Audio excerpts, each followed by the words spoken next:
우리 천주교 교우들이 요셉 성인 닮아서 말을 안 해요. 그래서 내가 우리 말씀 나누게 좀 하여튼 안 해. 근데 호텔 로비에서 얼마나 근사해요. 갈릴레아 호텔 신앙을 얼마나 간증하고 싶겠어. 아무도 말 안 하는데 70살 먹은 할머니가 손을 번쩍 드는 거예요. 내 말 끝나자마자 자기가 말한다는 거예요. 너무 고맙더라고요. 근데 그분은 할아버지하고 같이 오신 할머니인데 딱 일어나더니 할아버지의 손가락질을 딱 하더니 이렇게 말하는 거예요. 신부님, 내가 평생 이 인간 때문에 고생했다는 거예요. 나이가 70이 넘으면 남편을 대놓고 욕할 수가 있어요. 내가 평생 이 인간 때문에 고생했다는 거예요.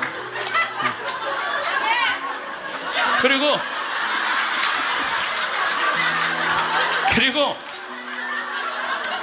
자기가 자식 셋 키웠는데 70이 됐는데 자기한테 자식들이 고맙다고 말 한마디 안 하고 남편이 그 잘난 반지 목걸이 한번 사준 적이 없다는 거예요. 속에서 우라통이 터지더래요. 내가 그렇게 고생을 해서 자식들을 키우고 남편 뒷바라지를 했는데 나의 고생을 알아주는 사람이 하나도 없더래. 갈비 먹고 싶을 때 와서 갈비 사주는 놈 한 놈도 없다는 거예요. 근데 어느 날 갑자기 내가 방송에서 나오더니 그러더래요. 늙어서 왜 갈비가 먹고 싶으면 자식이 사줘야 되냐. 그지근성을 버려라. 갈비가 먹고 싶으면 내 돈으로 내가 가서 사 먹으면 되지. 그 자식이 사줄 때까지 기다리느냐. 무슨 돈으로 집 잡혀서 사 먹어라. 맨날 자식한테 섭섭하다고 그러지 말고. 그 얘기를 듣는데 이 할머니가 망치로 한 대 맞았대요. 지금 70살 넘은 할머니 할아버지들 중에 갈비가 먹고 싶다고, 여보 우리 갈비 먹고 싶다, 오늘 가서 갈비 사 먹자. 그리고 둘이 갈비집 가서 10만 원이나 된 돈 내면서 갈비 사 먹을 사람들이 얼마나 돼요. 그저 자식이 한번 사줘야지 그냥 한번 먹고 오는 거지. 그 돈 무서워서 벌벌 떨잖아요. 그러니까 자기를 위한 일을 안 하는 거예요. 이제는 여러분들 자기를 위한 일을 해야 돼요. 자기를 위한 일을. 어쨌거나 하여튼 이제 나도 이제 사 먹어야 되겠다, 집 잡혀서 그런 생각을 하는데 평화신문에 황창현 신부와 함께 떠나는 도보 성주순례가 딱 떴대. 그걸 보는 순간 이 할머니는 이거다 하고 이 할머니는 그냥 집을 팔았대. 그냥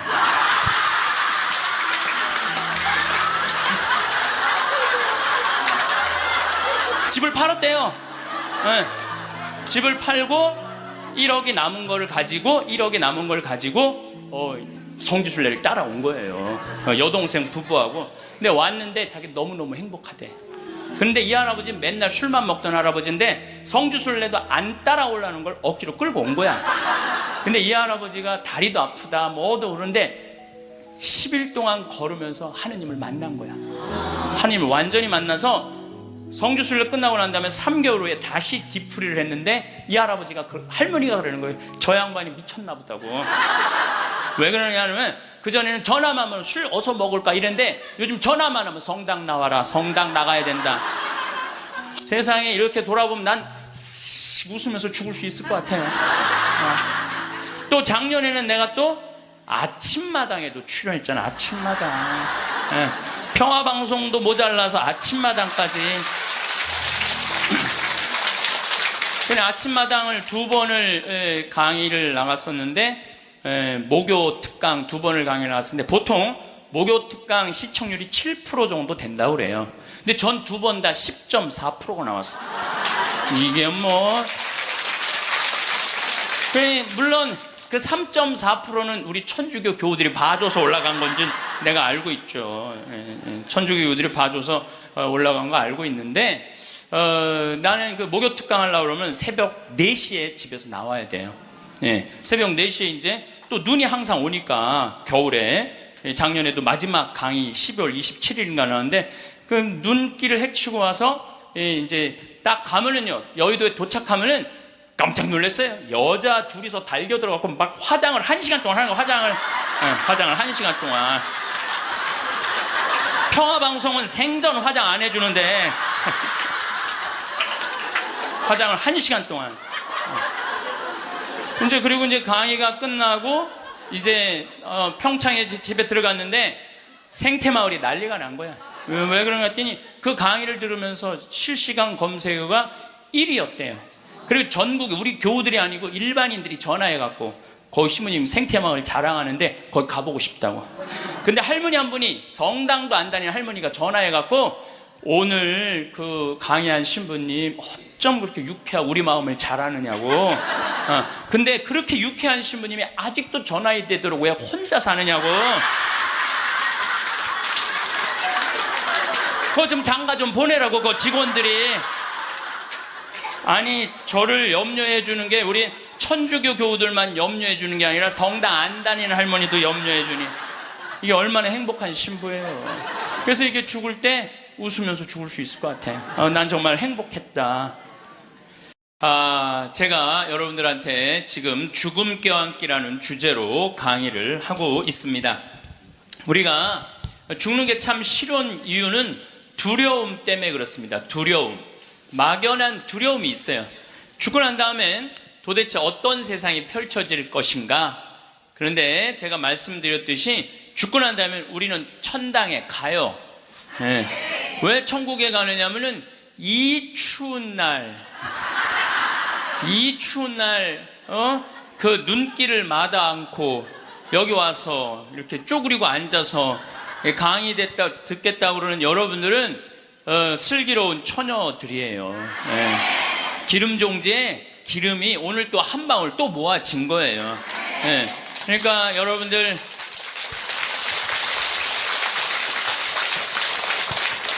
이제 죽는 거 싫어요? 좋아요? 좋아요. 좋아해야 돼. 싫어하면 안 돼요. 네. 그리고 우리가 천국에 가면 더 이상 부당한 대우 받지 않고 서름 받지 않아요. 하느님께서 어느 누구든 위로해 주시고 따뜻하게 감싸 주시기 때문에 우리는 죽음 이후를 막연히 두려워할 필요가 없다는 거예요. 예수님께서 나는 부활이요 생명이다. 나를 믿는 사람은 죽더라도 영원히 죽지 않는다 말씀하신 것처럼 우리는 죽는 게 죽음이 아니야. 새로운 삶으로 옮아가는 여정일 뿐입니다. 여러분들 그 누에가 알이 되고 꼬치가 돼갖고 누에가 되고 난 다음에 그 다음에 어떻게 돼요? 나비가 돼서 날아가잖아요. 그 누에 꼬치로 있을 때 아주 볼품이 없잖아요. 근데 나비로 날아갈 때는 얼마나 아름다워요. 그러니까 우리가 천국에 가서는 지금 모습보다 훨씬 아름다울 거예요. 그랬더니 어떤 분이 딱 미국에서 강의를 하는데 맨 앞에서 강의를 열심히 듣던 분인데 굉장히 뚱뚱해요. 그런데 그분이 손을 들더니 신부님 나도 천국에 가면 날씬해지고 아름다워집니까? 그렇게 물어보더라고요. 그래서 제가 이렇게 대답을 했어요. 날씬하게 될지는 모르지만 아름답긴 할 거다. 아름답긴 할 거다. 어쨌든 우리가 두려움이 막연한 두려움이 있어요. 근데 하느님을 믿는 우리들은 죽는 것에 대한 두려움 가질 필요 없어요. 하느님께서 우리를 천국으로 초대해 주실 것이고 예수님이 뭐하러 그렇게 십자가에 힘들게 못 박혀 돌아가셨어요. 많은 사람들을 구원하시기 위하여 돌아가신 거예요. 여러분들은 그 부활신앙을 믿어야 돼. 우리 그리스도인들에게 최대 신앙의 핵심은 부활신앙이에요. 내가 나비보다 훨씬 아름다운 모습으로 부활할 거라는 이 믿음. 그래도 죽는 게 싫어. 뭐 때문에 그래? 생이별 때문에 그래. 생이별. 아무리 죽어서 천당 간다 하더라도 이 세상에 죽으면 더 이상 사랑하는 아내 볼 수 없고 남편 볼 수 없고 자식 볼 수 없고 부모님 볼 수 없기 때문에 이 생이별, 죽음 때문에 생이별이 되는 거예요. 죽으면 더 이상 사랑할 수도 없고 사람으로서 도리도 못하고 내가 누리고 싶은 호강도 못 누리고 이 세상에서 고생만 하다가 죽는 게 싫은 거예요. 그래서 여기 계신 분들 중에 죽기 직전에 후회하지 말고 죽기 전에 내가 뭘 할 걸 그런 거 후회하지 말고 혹시 돈 100억 정도 있는 분들은 한 10억, 20억만 놔두고 80억은 쓰세요. 맛있는 것도 사 먹고 여행도 다니고 그러면 되지. 제가 요즘 바빠서 텔레비전은 거의 못 보지만은 BBC에서 아주 재미난 프로그램을 해요. 영국 BBC에서 백만장자가 자기 신분을 감추고 아주 힘들게 사는 동네에 들어가는 거예요. 그래서 거기서 정말 열심히 사는 사람을 찾아내는 거예요. 찾아내서 이 사람이 백만장자인데도 불구하고 자기도 가난한 것처럼 해서 그 사람이 정말 열심히 살고 성공할 수 있는 가능성이 있으면은 한 달, 두 달 같이 지내다가 마지막에 깜짝 선물을 해주는 거예요. 당신 내가 커피숍 차릴 수 있도록 가게를 내주겠다. 이런 프로그램이 있어요. 그러니까 이 백만장자가 하는 거야. 백만장자가. 여러분들은 못하죠. 여러분들 누굴 커피숍을 차려줘. 백만장자가 하는 건데, 제가 너무 감동적인 그 장면 하나는 그 무료 급식소를 봉사하는 사람이야. 그 무료 급식소를 운영하는 남자인데 백만장자가 들어와서 같이 급식을 해주는 거예요. 근데 이 사람은 뭐 무료 급식소를 하니까 휴가도 한 번도 못 간 거야. 자기 있는 거 다 끌어다가 했는데 백만장자가 마지막에 난 당신한테 감동받았다. 내가 앞으로 당신 무료 급식을 계속 할 수 있도록 돈을 대주겠다.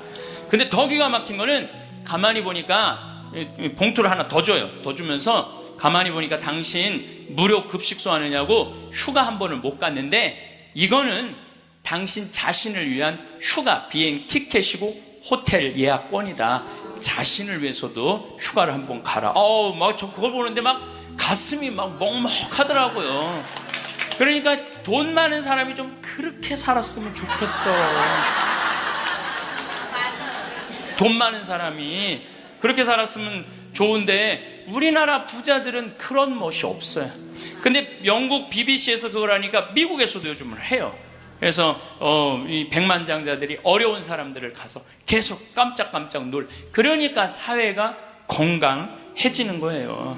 우리가 죽을 때 돈 가지고 가는 거 아닙니다. 죽을 때 가지고 가는 거 땅, 재산 이게 아니에요. 공술의 공수거예요. 빈손으로 왔다 빈손으로 가는 거예요. 가지고 가지도 못하고 쥐고 그냥 이거 쥐려고 인간성도 버리고 나쁜 짓이란 나쁜 짓 다 골라하면서 죽는 사람들 보면 참 제가 보기에는 참 가슴이 아파. 유병원 씨 그렇게 돈을 많이 모아놨다가 결국 죽을 때 돈 갖고 갔어요? 한 푼도 못 갖고 갔어요. 어떻게 했어? 다 놔두고 갔어요. 마지막에 뭐 순천 쪽에서 도망 다닐 때 현찰이 8억 6천 우리나라 돈 8억 6천 있고 달러가 16만 달러 1억 6천이 있었대요.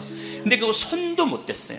마지막에 그 집에서 도망 나갈 때 이 가방에 마지막에 있었던 건 수쿠알렌 몇 알 딱 갖고 떠난 거야. 수쿠알렌 몇 알. 여러분들 죽을 때 돈 갖고 떠나는 게 아니에요. 우리가 죽을 때 뭘 갖고 가느냐면은 추억 갖고 떠나는 거. 추억. 내가 이렇게 인생을 돌아봐서 야, 난 정말로 즐거웠어. 나 정말로 행복했어. 이런 추억이 있는 사람이 죽을 때 행복하게 죽을 수 있어요. 여러분들도 가만히 인생 돌아봐서 즐거웠던 추억이 하나도 없어. 고생만 슉샬나게 한 추억밖에 없어. 그렇다면 여러분들 인생 잘못 사는 거예요. 오늘 추억이 하나도 없는 분들은 추억을 만드세요. 프로그램을 짜세요. 그 백만장자가 그 무료 급식 한다고 몇 년 동안 3년 동안 휴가도 한 번 안 간 사람한테 자신을 위해서도 시간을 내라고. 남을 위해서 희생만 하지 말고. 왜냐하면 사람이요 남을 위해서 너무 희생하다 보면 지쳐요. 저는 제 인생을 이렇게 돌아보면은 전 정말 행복한 사람 중에 하나예요. 저는 초등학교 때 토요일 일요일이 되면 아버지하고 전 수원 사람인데 매일 뒤에 광교산에 놀러를 갔어요. 광교산에 가서 가재 잡고 메뚜기 잡고 가을이면 도토리 줍고 밤 따고 감서리하고 그 다음에 도라지 캐고 더덕 캐고. 그러니까 초등학교 때 며칠 전에 성복동 성당이라는 곳에 강의를 갔는데 광교산 밑에 있더라고. 다 생각이 나요. 상강교, 하강교, 뭐 미군 레이더 기지, 뭐 주한말 농장, 뭐 쫙 지금도 40년 전 일인데 머릿속에 아직도 그 즐거웠던 추억이 그대로 남아있어요. 나 초등학교 때 공부했던 기억은 거의 없어요. 매일 놀러 다녔던 기억.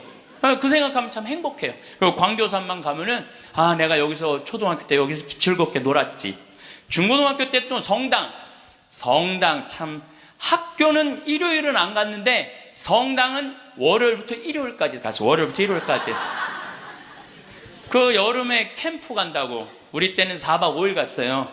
그때는 또 어디 놀러를 갈 때가 있어요. 성당에서 가는 캠프가 최고의 행사였죠. 그럼 뭐 조 모임 하면은 뭐 너는 쌀 갖고 와라, 넌 냄비 갖고 와라, 넌 텐트 갖고 와라, 남자 5 여자 5 같은 조로, 이건 뭐 살림살이 떠나는 거하고 똑같은 거예요. 살림살이 떠나는 거하고. 얼마나 그 중고등학교 때 성당에서 떠나는 캠프가 얼마나 좋았는지 몰라요. 예. 그리고 뭐 내가 이 가을에는 예술제 한다고 연극하고 노래하고, 이제 성탄 때만 되면 예수님 성탄 전야제 한다고 모여갖고 뭐, 자, 정말 지금 생각해보면 그때 그 사춘기에 느낄 수 있는 모든 행복을 다 느꼈던 것 같아. 그리고 우리 때는 또 남녀공학이 분명했을 때인데 성당만 가면 그 이쁜 그 이쁜 아가씨들이 그냥 얼마나, 우리 성당에 특별히 이쁜 여자애들이 많이 왔던 것 같아요. 그리고 그 성당 그때 학생의 프로그램이요 너무너무 좋았어요. 지금 애들이 학원에 다니지만 우리 때는 뭐 학원 그런 게 어디 있어요. 성당 가는 게 유일한, 탁구 치고 성당에서 참 좋았던 것 같아요. 그래서 그때 우리 그 학생의 아이들이 신부가 10명이 됐어요. 신부가 10명이 됐어요. 그래갖고 지금 우리 교구에 뭐 사무처장, 관리국장, 사무국장, 다 사목국장, 우리 성당 출신 신부들이 다 하고 있어요. 다 하고 있어요. 그렇게 그때 그 신앙의 그 교육이 풍요로웠던 거죠. 예. 그리고 수녀님들도 많이 나오고, 그 유명한 수녀님들 중에 하나는 또 누구냐 하면은 김혜윤 베아트릭스 수녀라고, 성서 가르치는 수녀님 있잖아요. 뭐 같은 성당을 다녔지만 그 수녀님하고 우리는 질이 달랐어요. 그 수녀님은 공부를 너무너무 잘해갖고 전교 1등을 놓친 적이 우리는 저 밑에서 그냥 그 수녀님 나보다 1살 어리거든요. 그땐 참 예뻤는데 로마 유학 갔다 오더니 팍 늙어갖고. 근데 지금도 이쁘다고 사람들은 그러긴 그러는데 그땐 참 예뻤어요, 수녀님이. 그러니까 얼마나 그 공동체가, 어제도 서울 둔총동 성당에 강의를 갔는데 그 나보다 한 2-3살 나이 많은 누나였는데 그때도 예뻤는데 지금 보니까 50, 한 4-5이 됐는데 지금도 그렇게 이쁘더라고, 그 누나가. 어제 너무 만나서 반가웠는데 그 누나도 아들이 지금 서울신학교 2학년 지금 다니고 있다는 거예요. 그러니까 신앙이 얼마나 좋았던 거예요, 그 공동체가. 그러니까 그 중고등학교 생각하면 나는 정말 행복한 사춘기를 보낸 거죠. 그래서 내가 제일 화려했을 때는 언제였느냐면은 신학교 때. 저는 방학이 싫었어요. 신학교 생활이 너무 재밌었어요. 먹여주지, 재워주지, 기도시켜주지, 철학 가르쳐주지, 신학 가르쳐주지, 성서 가르쳐주지. 이 신학교 교육이요, 내가 보기엔 이 교육 제도 중에 제일 좋은 것 같아요. 그냥 좀 신학교 7년 참 행복하게 살았어요. 보좌 신부 때는 또 훌륭한 본당 신부님 모시고, 우리 천주교 교우들은 보좌 신부들 이렇게 바라보는 눈이 사랑으로 꽉 차 있어. 그 느껴요. 이렇게 보면 보좌 신부 딱 보면 사랑으로 꽉 차 있어. 본당 신부 10년 동안 교우들이 참 내 말 잘 듣고 신부를 업고 살죠, 한국 천주교 교우들은. 참 이렇게 보면은요 너무너무 행복했던 것 같아요. 그리고 이제 10년 전에 강원도 평창 생태마을에 들어가서 이렇게 살면 본당이 없으니까, 뭐 본당이 없으니까 또 온 세상이 또 다 내 본당이야 또. 전 세계 다니면서 강의하고, 지난 여름에도 브라질, 아르헨티나, 페루, 칠레, 파라과이 5개 나라 한 달 동안 순회 강연 갔다 왔거든요. 페루 이제 뭐 얼마나 멀어요, 페루가. 페루 갔더니 이제 강의 이제 2시간 끝났는데 거기 회장님들이 신부님 귀양 여기까지 왔으니 마추픽추 가자고. 그러니까 강의는 2시간 하고 마추픽추는 2박 3일 갔다 오고. 이런 좋은 팔자가 어디 있어요. 브라질 가면 또 뭐 리오데자네이루, 또 아름다운 한국, 예수님이 이렇게 펼치고 있는 데 있죠. 이번에 월드컵 한데 참 얼마나 좋은 팔자예요. 깔라파떼라고 아르헨티나 맨 밑에 빙하 있는데 신부님 환경하시니까 꼭 보셔야 된다고. 신부님은 신부로 사니까 팔자가 좋아서 그렇지 우리는 얼마나 힘든지 몰라요, 사는 거. 무슨 우리가 즐거운 추억이 있어요. 저도 여러분들 힘들었을 때 많았어요. 인생 50살밖에 안 됐지만은 돌아보면 즐거웠었던 일만 있었던 거 아니에요. 근데 여러분들 사람은요, 과거를 돌아봤을 때 고통스럽고 괴로운 것만 기억하는 사람은요, 악해져요. 악해지게 돼 있어요. 근데 즐거웠던 것만 의도적으로 기억하려고 하면 선해지게 돼 있어요. 저도 사기 많이 당했어요. 이 세상에 사기 쳐먹기 제일 쉬운 사람이 신부예요, 신부. 세상 물정 모르니까 사기도 많이 당했고 배신도 많이 당했어요. 그래갖고 아픔이 많았었어요. 근데 가만히 내 인생을 돌아보면 내가 사기당했을 때 내 상태가 어땠었냐면 욕심이 꽉 차 있었을 때. 그러니까 내가 강의 때 여러분들 욕심 부리지 말라는 게 그냥 하는 말이 아니라 이 온 몸에서 경험을 하고 나온 말이에요. 온 몸에서 경험을 하고 나온 얘기, 그냥 하는 얘기가 아니에요. 온 몸에서 나온 거죠. 또 뭐 배신도 많이 당했고, 그러면서 제가 깨달은 게 있어요. 아, 욕심 부리지 말아야 되겠구나. 그리고 하느님을 더 사랑해야지, 사람을 더 사랑하면은 꼭 고통이 오는구나. 그리고 이제 좋았던 것만 기억을 하는 거야. 나빴던 기억을 자꾸 하면요, 인생이 우울해요. 습관이에요, 습관. 여러분들 그 불행한 사람들, 며칠 전에 그 신문에 아주 재미난 게 나왔어. 불행한 사람 10가지 특징이 나왔어. 자신과 남의 단점만 본다. 불행한 사람들은요, 자신과 남의 단점만 본대요. 그 다음에 두 번째, 변화시킬 수 없는 것에 대한 걱정을 한다. 그러니까 과거를 집착하는 거야. 과거에 내가 왜 그랬을까? 안 바뀌어요, 과거는. 그 다음에 쉽게 포기한다. 뭘 하다가 그냥 금방 포기하는 사람, 이 사람 불행해진다는 거죠. 운동을 하지 않는다. 운동하는 사람이 행복해요. 그래서 여러분들 꼭 운동하셔야 돼요. 그 다음에 성취 불가능한 목표를 세운다. 성취 불가능한 목표를 세운다. 건강에 좋지 않은 음식만 골라 먹는다. 그러니까 우리가 행복하려면 건강에 좋은 음식을 먹어야 돼.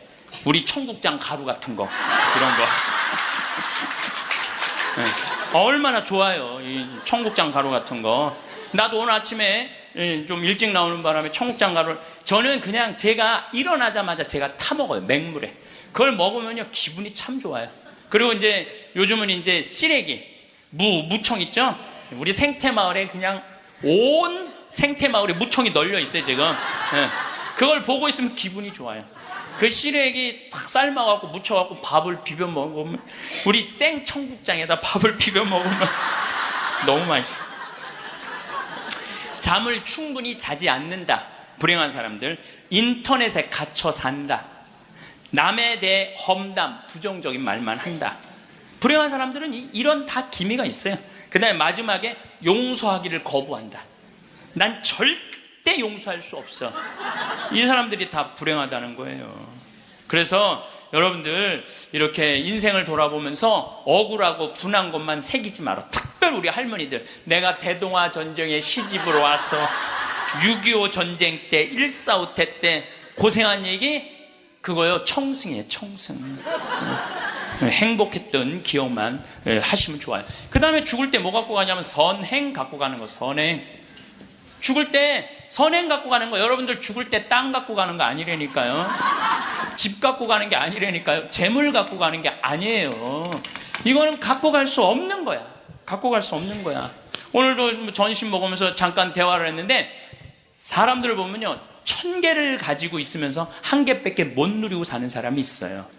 근데 100개를 가지고 99개를 누리고 사는 사람이 있어요. 그럼 여러분들 1000개 가진 사람은 이게 뭐 1000개 가지나 많아요. 이 사람이 죽을 때 그랬는데, 돈이 너무 많은 사람은 그걸 못 쓰고 죽어서 못 죽는데요. 돈이 너무 많은 사람들은. 그러니까 쓸 수 있을 때 열심히 쓰라는 거예요. 두 번째로는 선행이야. 마태복음 25장에 예수님이 이런 얘기를 합니다. 오른쪽에는 양, 왼쪽에는 염소를 갈라놓고 이런 얘기를 해요. 내 오른쪽에 있는 사람들한테, 내 아버지의 복을 받은 이들아, 와서 세상 창조 때부터 너희를 위하여 준비한 나라를 차지하여라. 너희는 내가 굶주렸을 때 먹을 것을 주었고, 내가 목말랐을 때 마실 것을 주었으며, 감옥에 갇혔을 때 찾아주었다. 그럼 의인들이 이렇게 말할 것이다. 주님, 저희가 언제 주님께서 굶주리신 것을 보고 먹을 것을 드렸고 목마르신 것을 보고 마실 것을 드렸습니까?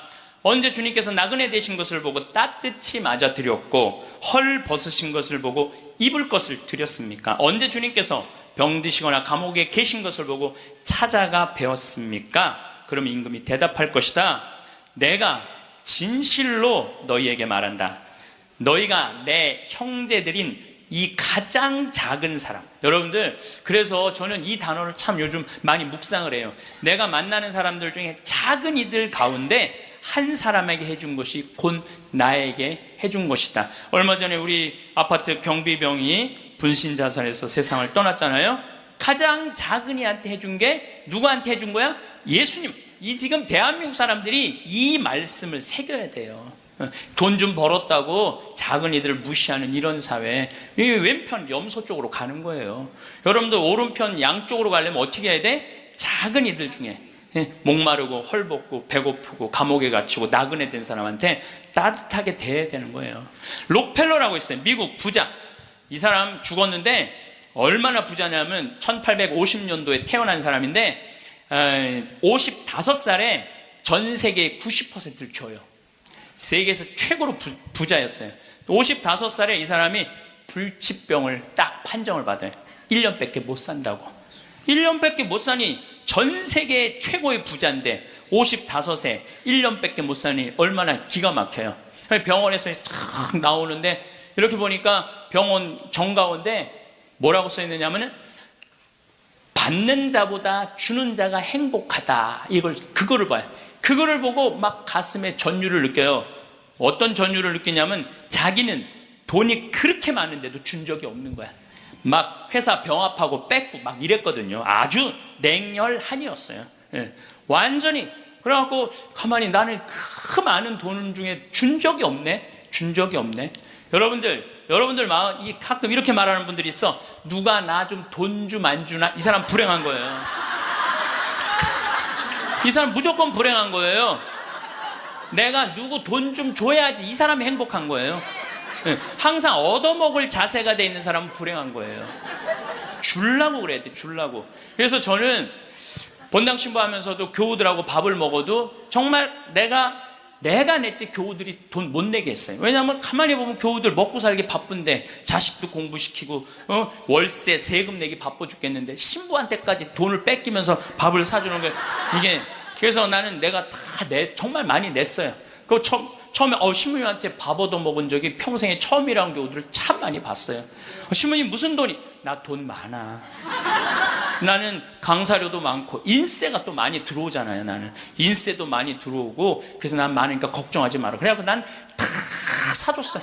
그래도 난 내 주머니에 한 번도 돈이 떨어져 본 적이 없어요. 이게 언제 들어오냐면 내 영명 축일 때 다 들어온다니까요. 내 영명 축일 때. 그리고 예수님이 뭐라고 그러냐면 5,000명 빵 먹일 때 너희들이 줘라. 그러니까 제자들이 이 많은 사람들 어떻게 우리가 주냐 그러니까 예수님이 이런 말을 해요. 너희가 거저 받았으니 거저 주어라. 참 이 말이 전 좋아요. 우리가 나누지 못하기 때문에 인생이 괴로운 거죠. 그래갖고 록펠러가 나는 이렇게 많이 줄 수 있는데 내가 하나도 못 주고 죽는구나. 근데 마침 그 병원에서 호텔 로비에서 딸아이 입원비가 없어갖고 막 병원 사람들한테 제발 내 딸 좀 입원 시켜달라고 막 울며 불며 매달리는 엄마를 봐요. 록펠러가 그걸 보고 비서를 시켜서 병원비를 대주라고. 병원비를 대줬는데 그 소녀가 기적같이 나요. 록펠러가 너무너무 행복한 거야. 야, 나도 이렇게 나누니까 이렇게 좋으네? 내가 남은 1년 동안 나눠야 되겠다. 그래서 막 시카고 대학도 세우고 병원 한 2,000개 세우고 도서관도 세우고 고아원도 세우고 그 남은 시간 동안 돈이 많으니까 엄청나게 나누기 시작을 했어요. 근데 그렇게 나누다 보니까 록펠러가 이 55세 죽는 데는 록펠러가 98까지 나누다 죽었어요. 98까지 나누다 죽었어요.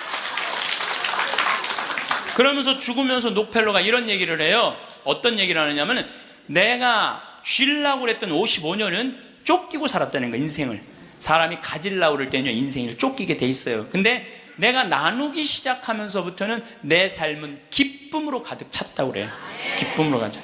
그래서 여러분들 신부님 저는 주머니에 돈 한 푼도, 돈이, 부처님이 그랬잖아요. 나눠라 그러니까 저는 부처님 아무것도 가진 게 없습니다. 부처님이 뭐라 그래요? 왜 네가 가진 게 없냐? 네가 사람들하고 대화할 때 따뜻하게 웃어주는 것도 나누는 거다. 누가 사람이 얘기를 할 때 네가 자세를 낮추고 경청하는 것도, 그것도 나누는 거다. 공손한 것도 나누는 거다. 여러분도 꼭 돈으로 나눠야 돼? 아니에요. 마음으로도 얼마든지 우리가 나눌 수가 있는 거예요. 저는 지난 월요일 날 너무너무 놀란 사건이 있었어요. 이게 참 신기해요. 성남에 사는 할머니도 나이가 85, 할아버지는 90인데 나한테 40억을 들고 왔어요. 그래갖고 교구청에서 아주 서류를 다 해놨어. 법무사까지 다 와서 다. 그래서 어저께 그러니까 월요일 날 40억을 기증을 받았어요. 할머니가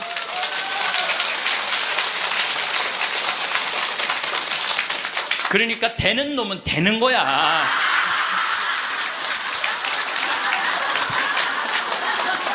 그래서 할머니한테 물어봤어요. 이 많은 돈을 왜 나한테 기증을 하느냐? 그랬더니 신부님 제가 강의를 듣는데 신부님이 잠비아에 농업대학을 세우고 싶다고 그런 게 있는데, 농업대학을 세우는 건 또 내가 잠비아 농장 꾸미는 거하고는 또 다르잖아요. 근데 저 신부님이 지금 저렇게 열정적으로 일을 하는데 나는 이제 떠날 날이 얼마 남지 않았는데, 근데 그래서 이제 신부님한테 기증을 하기로 했다고. 근데 할아버지가 더 멋있는 거야. 멋있냐? 나한테 기증서 마지막 서류 등기 다 해갖고 왔어. 그래갖고 근데 지문이 안 나오는 거야. 나이가 많으시니까. 난 또 월요일날 처음 알았어요. 여러분들 좀 기증하려면 조금 젊었을 때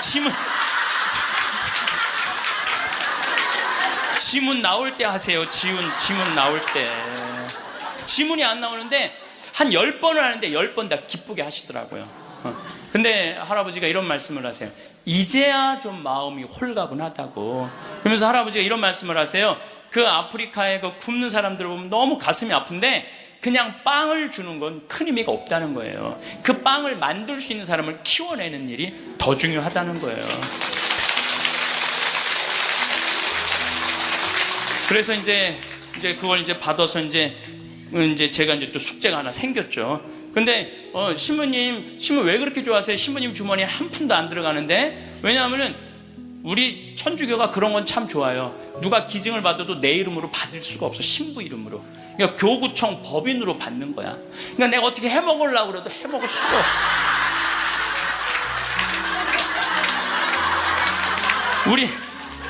우리 주교님 도장을 훔쳐야지 해먹을 수 있는. 주교님 도장을 훔쳐야지.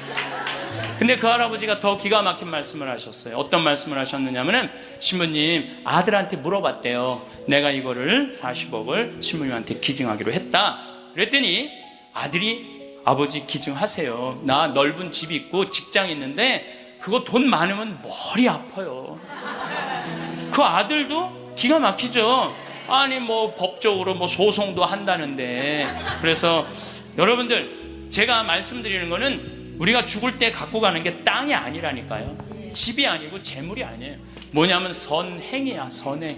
내가 뭔가 베풀 수 있는 선행이 있어야 돼요. 그래서 여러분들도 내가 돈이 없다라면 마음으로라도 나눌 줄 알아야 돼. 마음으로라도.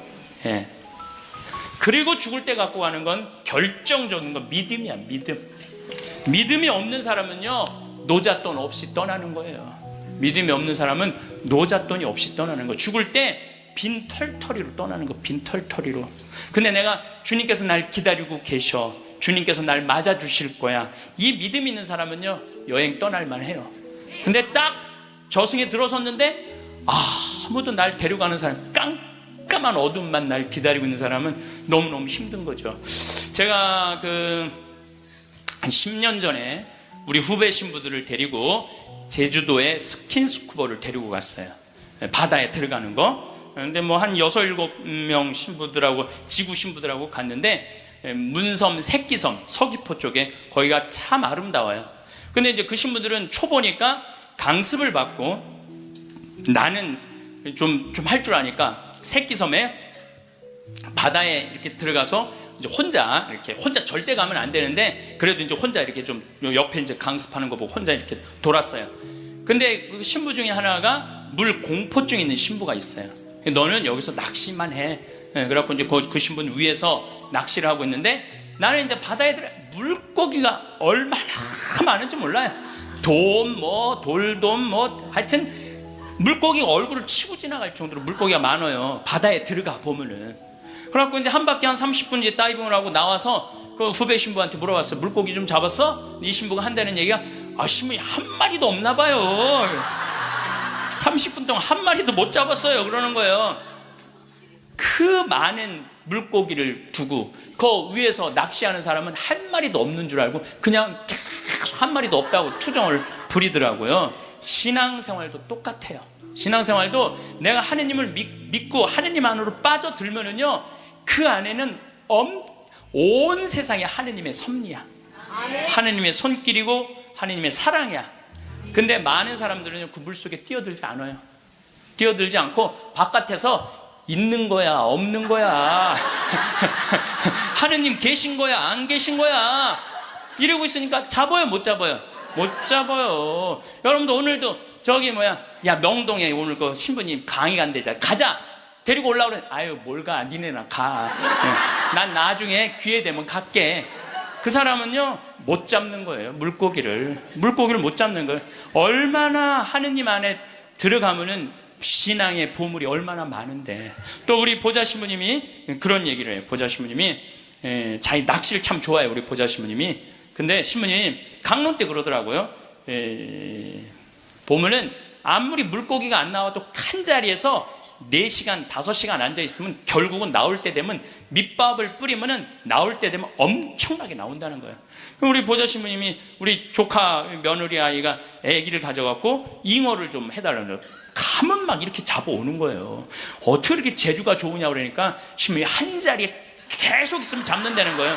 한 자리에 계속 있으면은.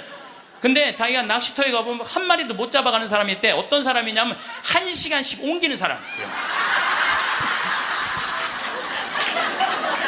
이 사람은 하나도 못 잡고 가는 거야. 하나도 못 잡고. 그래서 신앙도 꾸준한 사람이, 변함이 없는 사람이 엄청난 보화를 끌어올릴 수 있는 거예요. 그래서 우리 죽을 때는 추억, 선행, 믿음 갖고 가는 거예요. 집 갖고 가는 게 아니라니까요. 어쨌든 내가 지난 2월 달에 이제 성주순례 이제 가서 이제 갈릴레아 호수를 도는데 그 갈릴레아에서 3일을 머물었어요. 갈릴레아가 신앙의 유산이 너무 많아요. 5,000명 먹이신 빵의 기적도 갈릴레아 호수에서 했지. 산상 설교도 갈릴레아에서 했지. 풍랑 걸은 데도 갈릴레아지. 제자들하고 예수님하고 만난 데도 갈릴레아지. 얼마나 많아요. 그러니까 거긴 3일을 머물렀죠. 3일을 머무르고 이제 저녁에 이제 모여갖고 80명 순례자들한테 오늘 느낀 신앙의 감동을 나눔 얘기를 하자고 그랬어요. 근데 참 우리 천주교 신자들은 이상하죠. 말 그렇게 잘하다가도 말씀 나누게 하자 그러면 입을 다물어. 말씀 나누게 하자 그러면. 내가 아는 몇몇 연예인도 있으면 연예인들을 만나고 얘기를 하면 신앙이 너무너무 좋아요. 그런데 방송에만 나가면 절대 말 안 해. 신앙에 대해서. 신기해. 개신교 성도들은 간증하라고 그러면 그냥 뛰어나가고 서로 하려고 그러는데 우리는 그냥 잘 놀다가도 자 지금부터 말씀 나누기 전에 내가 묵상을 했어. 왜 우리 천주교 교우들이 이렇게 입이 무거운가. 내가 묵상을 했어. 답을 찾아냈어요. 요셉 성인 닮아서 입이 무거운 거. 요셉 성인 닮아서. 요셉 성인이 참 입이 무거워요. 보면은 아니 장가를 가려고 딱 했는데 마리아가 애를 배 갖고 온 거야. 기가 막히잖아요. 그럼 나는 손도 잡은 적이 없는데 그럼 일반 사람이면 뭐라고 그럴 거야. 친구들한테 야 얘기 좀 하자. 야 난 너무 고민이 있어. 아니 마리아가 결혼도 하기 전에 애를 배웠네. 이거 어떻게 하면 좋지? 분명히 이렇게 얘기했을 거예요. 근데 요셉 성인은 아무한테도 말하지 않고 혼자 파혼하기로 혼자만 마음속으로 생각을 해. 우리 천주교 교우들하고 똑같은 거예요. 12살 때 예수님 3일 동안 잃었다가 3일 만에 찾았어. 3일 동안 근데 나는 요셉 성인도 참 대단해요. 내 애도 아니고 그렇잖아요. 내 애도 아니고 마누라도 내 마누라도 아니야. 사실은 그렇잖아요. 그런데 그 아이하고 그 엄마를 12년 동안 책임졌다는 건요, 보통 사람 아니면 못해요. 참 우직한 분이죠. 근데 3일 만에 잃어버렸는지 얼마나 애가 타게 찾았겠어요. 찾고 난 다음에 성모님이, 얘야, 네 아버지와 내가 너를 얼마나 찾았는지 모른다. 나는 이 말도 참 묵상을 많이 하는 말 중에 하나예요. 성모님도 시집을 막상 오긴 왔는데 뱃속에 아기가 이씨 들어왔으니 얼마나 미안해요. 그러니까 항상 요셉성인한테 미안한 마음이 있었던 것 같아. 그래서 여러분들 3일 만에 잃었던 애를 찾았어. 그럼 여러분들 뭐라 할까? 이놈의 새끼 내가 너 얼마나 찾았는지 알아? 분명히 이랬을 거야. 근데 성모님은 자기를 먼저 내세우지 않았어요. 자기 아이임에도 불구하고 얘야, 네 아버지와 내 남편을 인정해 준 거죠. 남편을 존중해 준 거죠. 네 아버지와 내가 너를 얼마나 찾았는지 모른다. 그런데도 요셉 성인은 아무 말도 안 해. 한마디도 안 해. 찾았으면 됐지 뭐 이거죠. 한마디도 안 해요. 내가 이번에 성주순례 가서도 너무 많은 걸 느꼈는데, 그 대학생이 엄마 아빠를 따라온 거야. 인천공항이 딱 나를 바라보는 눈빛이 흰 눈동자 95% 까만 눈동자. 너 때문에 내가 여기 따라왔다. 근데 이 친구가 성주순례를 하루를 걷더니 이틀을 걷더니 눈빛이 바뀌는 거예요.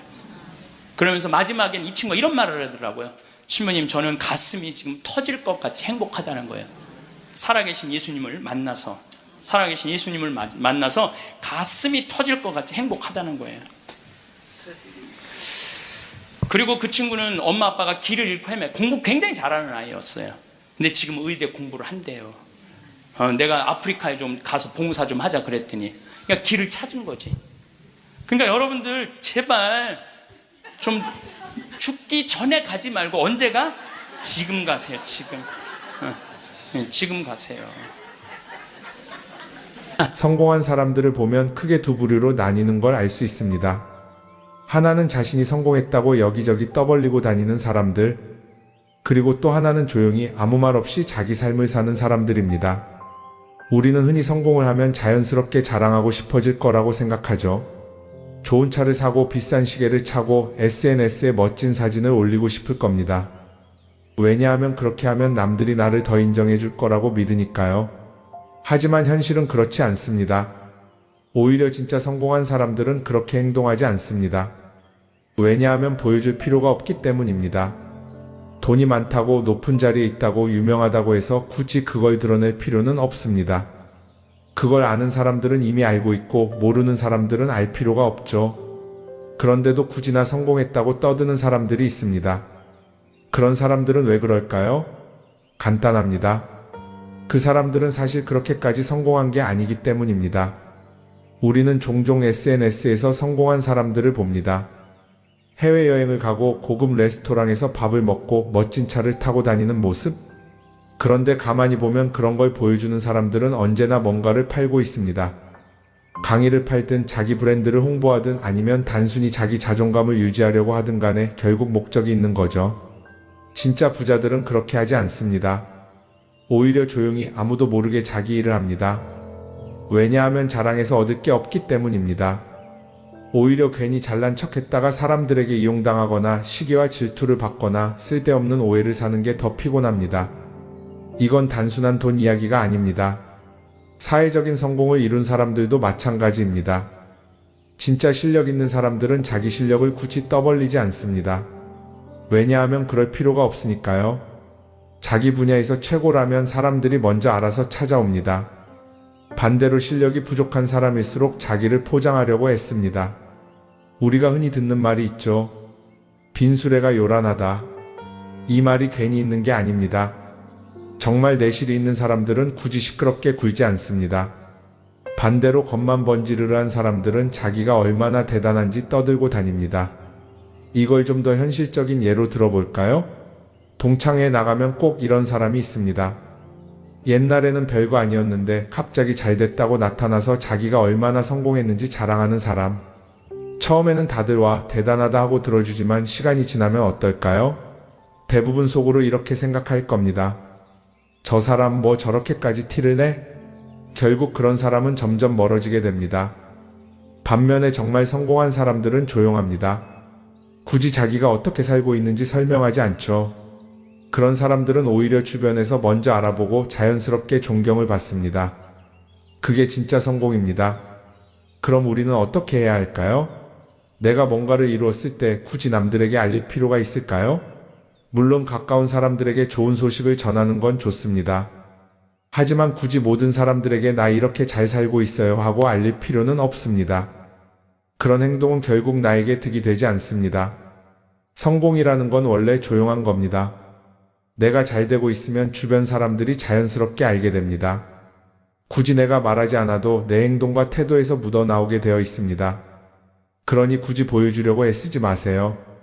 오히려 그게 더 진짜 성공한 사람의 태도입니다. 사람은 사회적 동물이라고 하잖아요. 혼자 살아갈 수 없고 결국 사람과의 관계 속에서 기쁨도 얻고 때로는 상처도 받습니다. 그런데 한 가지 생각해 볼 게 있어요. 우리가 정말 인간관계가 필요해서 맺고 있는 걸까요? 아니면 그냥 그래야 한다고 배워서 어쩔 수 없이 유지하고 있는 걸까요? 어릴 땐 친구 많으면 좋다고 하죠. 사회생활에서도 인맥이 중요하다는 말을 많이 합니다. 그런데 정작 주변을 보면요, 인간관계가 넓은 사람일수록 스트레스를 더 많이 받아요. 전화벨이 울릴 때마다 이번엔 또 무슨 부탁일까 싶고 단체 채팅방에서 메시지가 올 때마다 이걸 또 어떻게 대답해야 하나 고민하죠. 관계가 많아질수록 책임과 피로도 함께 늘어나는 겁니다. 어떤 사람들은 인간관계를 줄이면 외롭지 않겠냐고 해요. 그런데 가만히 생각해보면 진짜 외로움을 느끼는 순간이 언제인지 아세요? 오히려 불필요한 인간관계 속에 있을 때입니다. 같이 밥을 먹고 얘기를 나누는데도 뭔가 허전하고 대화가 컥 돌고 속마음을 나누지도 못할 때, 그럴 때 우리가 더 외롭다고 느끼죠. 그렇다고 당장 인간관계를 다 끊어버릴 순 없겠죠. 하지만 적어도 내가 정말 소중하게 여겨야 할 관계와 그냥 관성적으로 유지하는 관계는 구분할 필요가 있습니다. 예를 들어 매번 나한테 부탁만 하고 정작 내가 어려울 땐 연락 한 번 없는 사람. 내가 실수하면 뒷담화를 하면서 내 앞에서는 웃는 사람. 이런 관계를 굳이 계속 이어갈 이유가 있을까요? 가끔은 이런 경험도 있을 거예요. 우연히 어떤 사람과 친해졌는데 만난 지 얼마 되지도 않았는데 너무 많은 걸 털어놓는 사람들 있죠. 자기 속사정부터 가족 문제, 직장 고민까지 쏟아내는 사람들. 이런 경우 두 가지의 가능성이 큽니다. 하나는 그냥 감정적으로 의존할 사람이 필요해서일 수도 있고 또 하나는 내가 믿을 만한 사람인지 떠보는 걸 수도 있어요. 어떤 경우든 이런 관계는 오래가기 어렵습니다. 사실 친밀함이라는 건 시간이 필요한 법이에요. 적당한 거리를 두고 천천히 서로를 알아가야 하는데 초반부터 급격하게 가까워진 관계는 쉽게 무너지는 경우가 많습니다. 처음엔 친하다고 생각했는데 어느 순간 사소한 일로 틀어지고 결국 남보다 못한 사이가 되는 거죠. 그러면 인간관계를 어떻게 해야 할까요? 답은 간단합니다. 억지로 맺지 말고 굳이 유지하려고도 하지 않는 거예요. 내가 편한 관계라면 자연스럽게 이어질 것이고 그렇지 않다면 서서히 멀어질 겁니다. 그리고 그걸 억지로 붙잡지 않아도 괜찮습니다. 관계를 유지하는데 에너지를 쓰기보다는 정말 소중한 관계에 집중하는 게 더 낫지 않을까요? 어떤 사람은 내가 인간관계를 줄이면 나중에 나 혼자 남는 거 아니냐 걱정하기도 해요. 그런데 생각해보면요, 진짜 나를 위하는 사람은 많지 않아요. 인간관계를 줄인다고 해서 완전히 혼자가 되는 게 아닙니다. 오히려 불필요한 관계를 정리하고 나면 남아있는 관계들이 더 단단해지고 가치 있게 느껴질 겁니다. 예전엔 인맥이 자산이라는 말을 많이 했어요. 그런데 요즘은 꼭 그렇지도 않죠. 오히려 불필요한 인간관계가 많으면 그게 짐이 될 수도 있어요. 적당한 거리, 적당한 선. 이걸 잘 지키는 게 결국엔 가장 편한 인간관계를 유지하는 방법 아닐까요? 한번 곰곰이 생각해 보세요. 지금 내 주변에 있는 사람들 중에서 내가 정말 편하게 만날 수 있는 사람이 몇 명이나 되는지, 내가 억지로 맞춰주고 있는 관계는 없는지. 관계를 줄이면요, 외로워지는 게 아니라 오히려 더 자유로워집니다. 그리고 자유로워진 만큼 내 인생에서 정말 중요한 것에 집중할 수 있게 됩니다. 인간관계에 너무 많은 걸 신경 쓰다 보면 정작 중요한 걸 놓칠 수 있어요. 그러니까 이제는 한 번쯤 정리해보는 것도 나쁘지 않을 겁니다. 사람들이 돈을 많이 벌고 싶어 하는 이유가 뭘까요? 단순히 돈이 많으면 좋으니까? 물론 그것도 있겠지만 사실 돈을 원하는 진짜 이유는 더 나은 삶을 살기 위해서겠죠. 그런데 문제는 돈을 많이 번다고 해서 반드시 삶이 나아지는 건 아니라는 겁니다. 오히려 더 많이 벌수록 더 많이 쓰게 되는 경우가 많아요. 가끔 이런 생각해 본 적 없으세요? 예전에는 돈이 지금보다 훨씬 적었는데 이상하게 그때가 더 여유로웠던 것 같다. 왜 그럴까요? 사실 우리가 원하는 건 돈 그 자체가 아니라 돈을 통해 얻을 수 있는 자유인데 돈을 벌면 벌수록 그 자유를 잃어버리는 경우가 많아요. 더 좋은 차, 더 좋은 집, 더 좋은 옷을 사면서 점점 더 많은 돈이 필요해지고 결국엔 돈을 벌기 위해 또다시 일해야 하는 악순환에 빠지게 되는 거죠. 한번 생각해 봅시다. 우리가 정말 필요해서 뭔가를 사는 경우가 얼마나 될까요? 필요해서라기보다는 남들이 가지고 있으니까, 없어 보이기 싫으니까, 혹은 그냥 기분 전환을 위해서 소비하는 경우가 훨씬 많아요. 그리고 그런 소비를 할 때마다 스스로 이렇게 합리화를 하죠. 이 정도는 나를 위한 투자야. 그런데 가만히 보면 그 소비가 진짜 나를 위한 소비인지 아니면 그냥 사회가 만든 기준에 끌려가고 있는 건지 헷갈릴 때가 많습니다. 예를 들어 예전에는 스마트폰 하나면 충분했는데 이제는 스마트워치도 있어야 하고 무선 이어폰도 필요하고 태블릿도 있어야 할 것 같고, 하나를 사면 또 다른 무언가가 필요해지는 시기예요. 사실 이건 우리가 그렇게 만들어진 겁니다. 광고도 그렇고 SNS도 그렇고 자꾸 우리에게 이렇게 말하죠. 이걸 사야 더 행복해질 수 있어요. 그런데 정작 그걸 사고 나면 어때요? 처음 며칠은 좋죠. 그런데 시간이 지나면 또 다른 걸 사고 싶어져요. 왜냐하면 물건이 우리를 오래 행복하게 만들어주지는 않거든요. 특히 요즘은 SNS가 이런 소비 심리를 더 부추기는 것 같아요. 예전에는 친구들끼리 만나서 나 새로 샀어 하고 자랑하는 게 전부였는데 이제는 SNS에 올리면서 전 세계 사람들에게 보여주잖아요. 그러다 보니까 남들도 다 뭔가를 사서 올리고 나도 따라해야 할 것 같은 기분이 드는 거예요. 그런데 중요한 건 그 사람들도 사실은 나와 똑같은 기분이라는 겁니다. 내가 남을 부러워하는 만큼 나도 누군가에게 부러움을 사려고 애쓰고 있는 거죠. 결국 끝없는 비교와 소비 속에서 진짜 중요한 걸 놓치게 되는 겁니다. 한번 이렇게 생각해보면 어떨까요? 만약 내가 지금부터 딱 1년 동안 불필요한 소비를 하지 않는다면 내 삶이 어떻게 변할까? 아마 처음에는 답답할 수도 있어요. 사고 싶었던 걸 참아야 하니까. 그런데 그걸 몇 번 참고 나면 어느 순간 깨닫게 될 겁니다. 내가 굳이 이걸 안 사도 괜찮네? 그렇게 불필요한 소비가 줄어들면 자연스럽게 돈이 쌓이겠죠. 그런데 돈이 쌓이는 것보다 더 중요한 게 있어요. 바로 마음의 여유가 생긴다는 겁니다. 돈을 쓰지 않는다고 해서 불행해지는 게 아니라 오히려 소비로부터 자유로워지면서 진짜 행복을 찾을 수 있어요. 물론 이걸 실천하는 게 쉽지는 않겠죠. 우리 주변에는 소비를 부추기는 것들이 너무 많으니까요. 하지만 적어도 이런 건 해볼 수 있습니다. 뭔가를 사고 싶을 때 한 번만 스스로에게 물어보는 거예요. 이게 정말 나한테 필요한 걸까? 아니면 그냥 순간적인 욕심일까? 만약 그 질문을 던졌을 때 5초 안에 당연히 필요하지 라는 답이 나오지 않는다면 사실 그건 없어도 되는 물건일 가능성이 큽니다. 정말 필요한 건 고민할 필요도 없이 바로 떠오르거든요. 그러니까 이제는 한 번쯤 생각해 봐야 할 것 같아요. 나는 지금 내가 원하는 삶을 살고 있는 걸까? 아니면 남들이 만든 기준에 맞추기 위해 내 시간을 팔고 있는 걸까? 소비를 줄인다는 건 단순히 돈을 아끼는 게 아닙니다. 그건 결국 내 삶의 선택권을 되찾는 일이거든요. 돈을 많이 버는 것도 중요하지만 더 중요한 건 그 돈을 어떻게 쓰느냐입니다. 그리고 때로는 아무것도 사지 않는 게 최고의 선택일 수도 있어요. 우리는 요즘 SNS 없이 사는 게 거의 불가능한 시대에 살고 있죠. 아침에 눈 뜨자마자 휴대폰을 확인하고 출근길에도 SNS를 보고 잠들기 전까지도 계속 들여다봅니다. 그러면서 남들이 어떻게 사는지 보고 나도 모르게 비교하게 되고 때로는 초조해지기도 하죠. SNS에 올라오는 사진들 한번 보세요. 맛집에서 멋진 음식을 먹고 해외여행을 다니고 좋은 옷을 입고 성공한 삶을 사는 사람들. 그런데 가만히 보면 이 사람들이 정말 행복해서 저런 사진을 올리는 걸까요? 아니면 그냥 행복해 보이고 싶은 걸까요?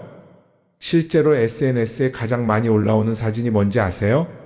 남들이 부러워할 만한 순간들입니다. 집에서 편하게 쉬고 있는 모습이나 출근길에 지친 얼굴, 어제 먹다 남은 배달 음식 사진 같은 건 잘 안 올리죠.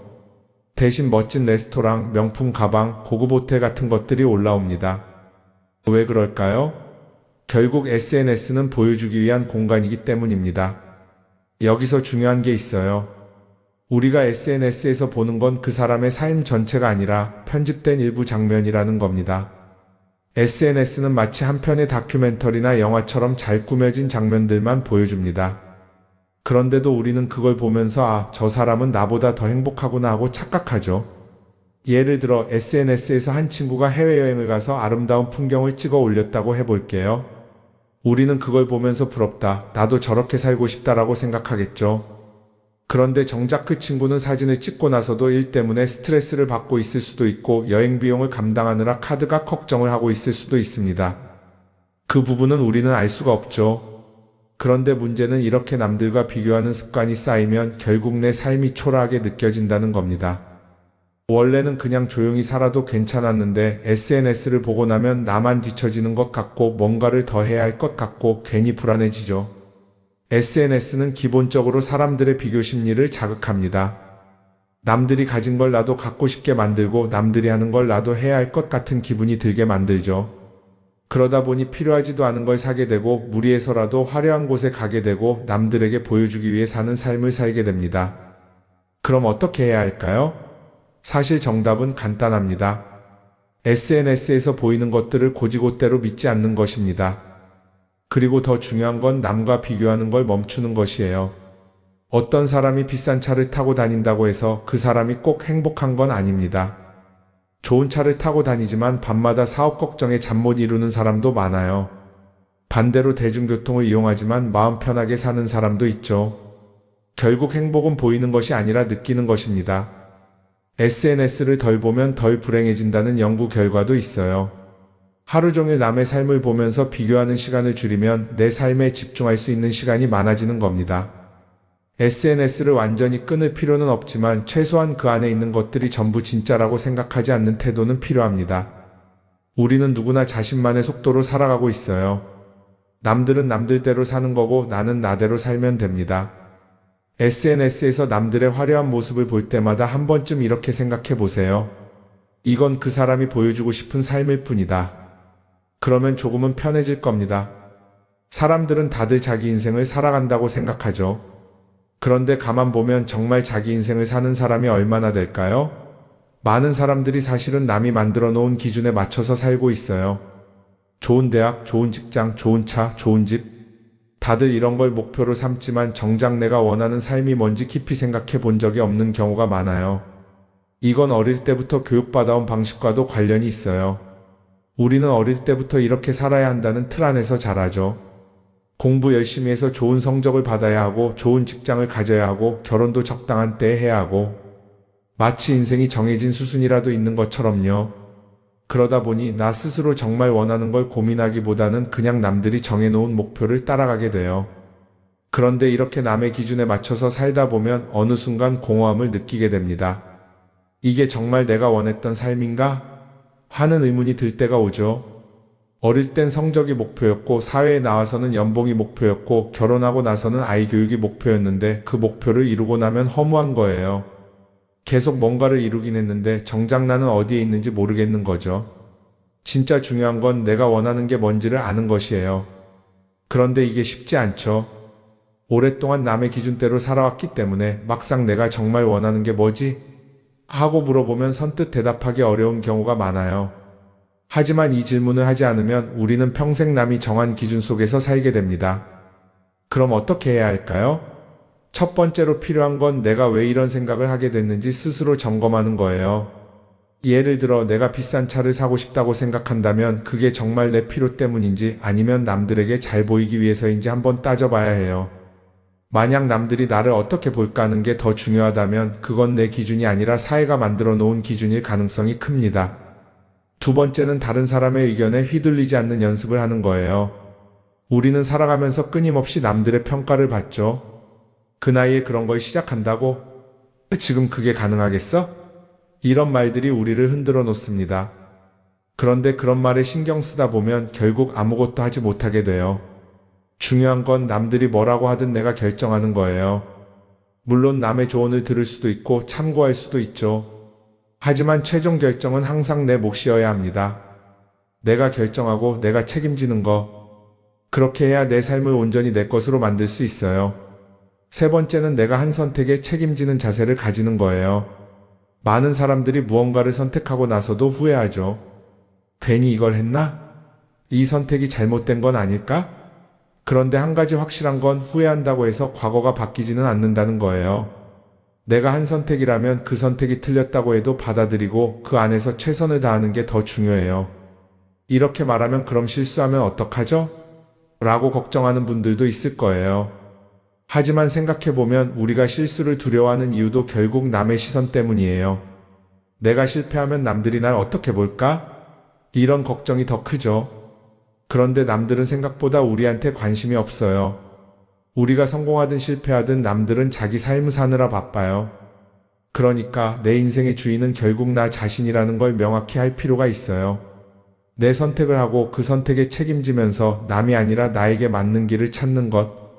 그게 진짜로 내 삶을 살아가는 방법이 아닐까요? 어쩌면 우리는 너무 오랫동안 이렇게 살아야 한다는 틀 속에 갇혀 있었는지도 모릅니다. 하지만 이제는 한 번쯤 생각해 봐야 합니다. 나는 진짜 내 삶을 살고 있는가? 그리고 만약 아니라면 지금부터라도 조금씩 바꿔보면 어떨까요?